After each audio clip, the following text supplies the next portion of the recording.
নমস্কাৰ welcome back to my YouTube channel TMH আপোনালোকে মোৰ থাম্বনেইলটো দেখি গম পাইছে যে মই কি টপিকত ক'বলৈ গৈ আছোঁ।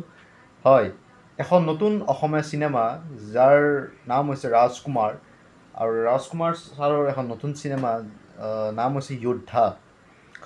যোদ্ধা এখন একশ্যন থ্ৰিলাৰ কনচেপ্টৰ মুভি হয়, য'ত আপোনালোকে খুব ভাল একশ্যন, এটা থ্ৰিলাৰ কনচেপ্ট দেখিবলৈ পাব, এটা ইম'চনেল ষ্টৰি থাকিব।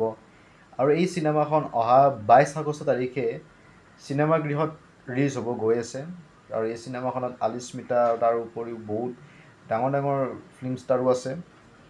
খুবেই আশাবাদী অসমীয়া চিনেমা হিচাপে, কাৰণ অসমীয়া চিনেমাত এইটো বছৰ খুব বেছি চলিছে ভাইমন দা, তাৰপিছত ৰঘুপতি নহয়, ৰুদ্ৰ, তাৰপিছত ৰুদ্ৰখন চলিল, ৰুদ্ৰৰ পিছত চলিল কেচ টু নগেন, তাৰপিছত মালামাল বইজ।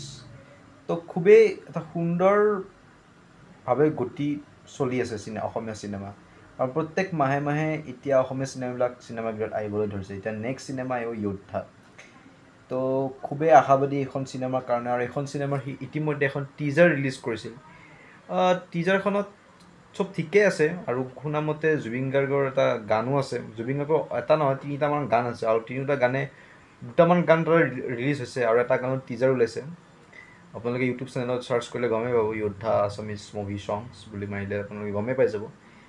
আৰু এটা গানত জুবিন গাৰ্গ ছাৰৰ কেমিঅ'ও আছে, সেইটো এটা জানিবলৈ পোৱা গৈছে। খুবেই মানে এটা ইণ্টাৰেষ্টিং। আৰু চিনেমাখনত টিজাৰত যিটো একশ্যনছ দেখুৱাইছে, এটা মানে একশ্যনছখিনি ভালে লাগিছে। যিটো তাৰ ইফেক্টছ বুলি কয়, মানে আৰু খুব বেছি ইম্প্ৰুভ কৰিব লাগিব VFXৰ ক্ষেত্ৰত আৰু BGMৰ ক্ষেত্ৰত, কাৰণ বেকগ্ৰাউণ্ড মিউজিক তাগৰা হ'ব লাগিব। কিন্তু ভিলেনবিলাকক এটা মানে ভালকৈ প্ৰেজেণ্ট কৰিব এইখন চিনেমাই, সেইটো বস্তু একদম পূৰা টিজাৰখনতে দেখাইছে। আৰু এটা ইম'চনেল ষ্টৰি, প্ৰথমে হিৰোটো পৰিব, তাৰপিছত আকৌ হিৰোটোৱে উঠি কিনে যোদ্ধাত যোগ দি কিনে আগবাঢ়িব। খুব এটা ভাল ষ্টৰি হ'ব এইখন চিনেমাৰ। গতিকে যদি কণ্টেণ্ট ভাল থাকে, তো সেইখন চিনেমাক কোনেও ৰখাব নোৱাৰে, সেইটো সকলোৱে জানে। গতিকে মই টিজাৰখন চাই খুবেই ভাল পাইছোঁ, কিন্তু বহুতে সেইটো ক্ষেত্ৰত প্ৰমোশ্যন কৰা নাই। কিন্তু আপোনাৰ এই যদি ৰাস্তাই ঘাটে যদি চাই, তো চাৰিওপিনে যোদ্ধাৰ পোষ্টাৰ লাগি আছে। মানে প্ৰমোশ্যন মানে যেনেকুৱা হ'ব লাগে সেনেকুৱা কৰি যাই আছে। কিছুমান জেগাই জেগাই তেওঁলোকে প্ৰমোশ্যন কৰি আছে। এতিয়া অতি সোনকালে যদি ট্ৰেইলাৰ এখন তেওঁলোকে ৰিলিজ কৰে, তেতিয়া এটা আৰু অলপ ক্ৰেজ এটা বাঢ়ি যাব। গতিকে 22 আগষ্ট খুব ভাল দিন। চব ঠিকে ঠাকে থাকিলে ধুনীয়াকৈ এখন চিনেমা চলিব বুলি এটা আশা আছে।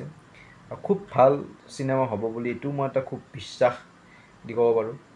তো খুব ভাল চিনেমা হ'বলৈ গৈ আছে যোদ্ধা। আশা কৰোঁ সকলো অসমীয়া ৰাইজে এই অসমীয়া চিনেমাখন যাতে আগবাঢ়ি লয়। ধন্যবাদ। অহা 22 আগষ্ট তাৰিখে চিনেমাগৃহত সকলোৱে চাব যাব যোদ্ধা। Thank U.